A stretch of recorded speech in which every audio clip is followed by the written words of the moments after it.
पिछले क्लास में हम लोग क्या पढ़े थे? भौगोलिक खोज क्या डिटेलिंग कर लिए थे उसका, तो बुक का पैराग्राफ वाइज हम पढ़ चुके। बुक में सीखे कि भौगोलिक खोज क्या है, उसका क्या योगदान है, कैसे कैसे किसका विकास हुआ, किसका खोज कहाँ हुआ, ऑब्जेक्टिव बनाए थे। आज लघु उत्तरीय प्रश्न बना रहे हैं। लघु उत्तरीय प्रश्न में पहला प्रश्न क्या है, ध्यान से समझिएगा। पहला प्रश्न है, यूरोप में मध्यकाल को अंधकार युग क्यों कहा जाता है? जब मध्यकाल था तब ना तो लोगों को जानकारी था कुछ चीज के बारे में, तो जब भौगोलिक खोज हुआ तब ना जानकारी मिला भैया। उससे पहले जानकारी था लोगों को? नहीं था, इसलिए अंधकार युग था। तो ध्यान समझिएगा, मध्यकाल यूरोप को अंधकार युग इसलिए कहा गया है कि यह काल सामंती प्रवृत्तियों का काल था। मतलब सामंती मतलब छोटा, बेसी सोचने वाला काल, सोचने वाला लोग तभी नहीं था। इस काल में ना ही व्यापार वाणिज्य गतिशील था और ना ही धर्म का स्वरूप था। पृथ्वी के बारे में भी अल्प ही ज्ञान था। इस काल में कोई धर्म के बारे में उतना जानकारी नहीं था, न तो धर्म का विस्तार हुआ था। व्यापार वाणिज्य के लिए भी हम लोग क्या करते होंगे, किसी को चावल दे या किसी से आटा लेते होंगे, किसी को आम दे किसी से लीची लेते होंगे, यही करते होंगे। इतना अच्छा व्यापार वाणिज्य करने हमको नहीं आया था। इसलिए इस युग को क्या कहा गया है? अंधकार युग कहा गया। क्या कहा गया? अंधकार युग। अब आते हैं, दूसरा प्रश्न है, भौगोलिक खोज में वैज्ञानिक उपकरण का क्या योगदान रहा? अब ध्यान समझिएगा।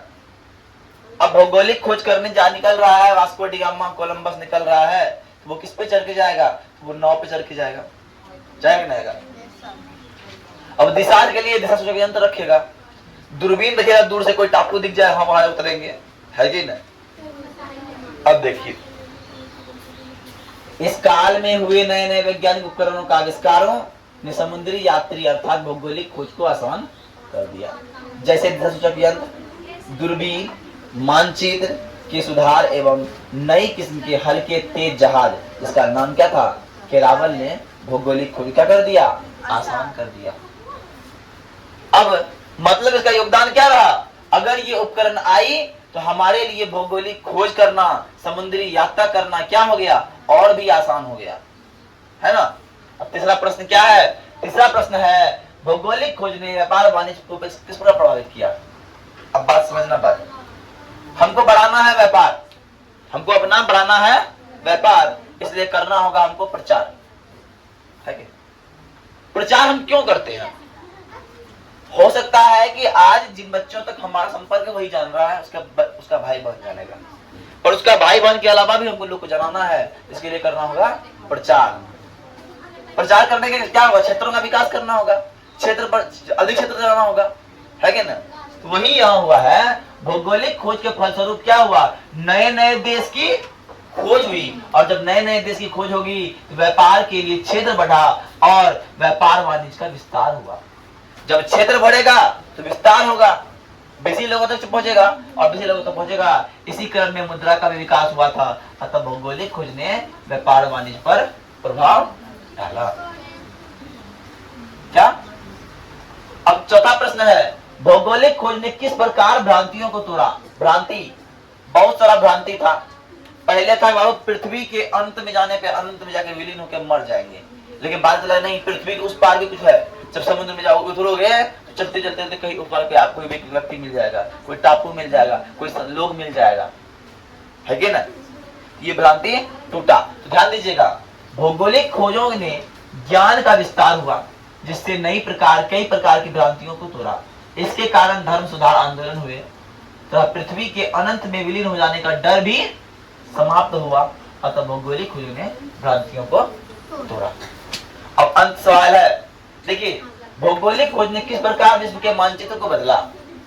जब भौगोलिक खोज होता है तो पहले क्या होता? समाज में अंधविश्वास युक्त था।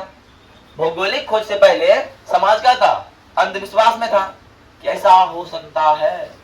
बाद में अमेरिका की खोज हुई, अमेरिका अर्थात नई दुनिया की खोज हुई, भारत की खोज हुई, ऑस्ट्रेलिया की खोज हुई, और उपनिवेश की स्थापना होने लगी। उपनिवेश समझते हो? नहीं समझते हो? उपनिवेश का मतलब होता है हम जाके किसी घर पे जाके अपना अधिकार कर ले, तो बोले बाबू घर तो तुम्हारा है, सब कुछ तुम्हारा है, और तुमको चलना पड़ेगा मेरे अनुसार। हम मान लो चले गए अनुपम के घर पे, अब हम छड़ी दिखा के बोल रहे नहीं ऐसे करो, जबरदस्ती करना पड़ेगा। हम जो खाने मांगे तुरंत लाना पड़ेगा, हम जो पीने मांगे तुरंत लाना पड़ेगा, हम जैसे कहेंगे उसे रहना पड़ेगा। तो क्या हो गया, उसका घर पे हम अपना अधिकार कर लिए, अर्थात उसका घर मेरा उपनिवेश हो गया। क्या हो गया, बात समझ में आया? जाएंगे नहीं वैसे जाएंगे नहीं वैसे, लेकिन किसी बच्चे घर में हमसे नहीं जा सकते हैं ना, और जाएंगे भी तो दिखा के नहीं कर सकते हैं, ये हमारा अधिकार नहीं, क्षेत्र में नहीं आता है, ठीक है ना। तो लेकिन जब किसी जब बहुत बड़ा बड़ा देश होता था, कोई और देश पे जाके अपना होता है, देखो अब हम तो ताकतवर है, हमसे बेसी करोगे तो मार पीट देंगे, डर से करता था साहब, बोलिए बोलिए, समझ बात ना। जैसे ब्रिटेन के लिए भारत एक उपनिवेश था, भारत को जो गुलाम बना कर रखा था, भारत उपनिवेश था, है ना। फलस्वरूप साम्राज्यवाद का विकास हो गया और यूरोप में सभ्यता, संस्कृति और धर्म का विकास होने लगा, और यूरोप में लोग सभ्यता समझने लगा, संस्कृति समझने लगा, धर्म के बारे में सोचने लगा, और सारे देश सिमट कर एक हो गए। अब सारा देश जो यूरोप का था लगभग टूट सब एक साथ में रह मिलकर काम करने लगा। जब मिलकर काम करेंगे ना, हमें को आते हैं, हमेशा क्या बोलते हैं, जब तुम अकेले दौड़ोगे तो फास्ट दौड़ोगे, और तुम साथ में लेके दौड़ोगे स्लो दौड़ोगे, लेकिन लंबी दूरी तय करोगे। हमको फास्ट दौड़ना नहीं है बाबू, हमको लंबी दूरी तय करना है, समझ रहे हो ना। आज चलता है कि रोज सर तुरंत हम अमीर बन जाए, ऐसा सोचोगे अमीर तुरंत बन जाओगे, जल्दी गरीबों हो सकते हो, है ना। लेकिन धीरे धीरे अमीर होगा, सबको साथ में लेके अमीर बनेगा, तो टिकाऊ रहेगा, तुम अमीरपन रहेगा, खत्म होने वाला नहीं है ना। अब आते अतः विश्व के मौलिक मानचित्र में कोई परिवर्तन नहीं आया था, लेकिन राजनीतिक परिवर्तन अवश्य हुआ था। तो इसके फलस्वरूप क्या हुआ था, विश्व का मानचित्र परिवर्तन आया। कैसा परिवर्तन आया, राजनीतिक परिवर्तन आया, मौलिक परिवर्तन नहीं आया था। ये 5 क्वेश्चन था लघु उत्तरीय का, समाप्त हो गया, चैप्टर खत्म।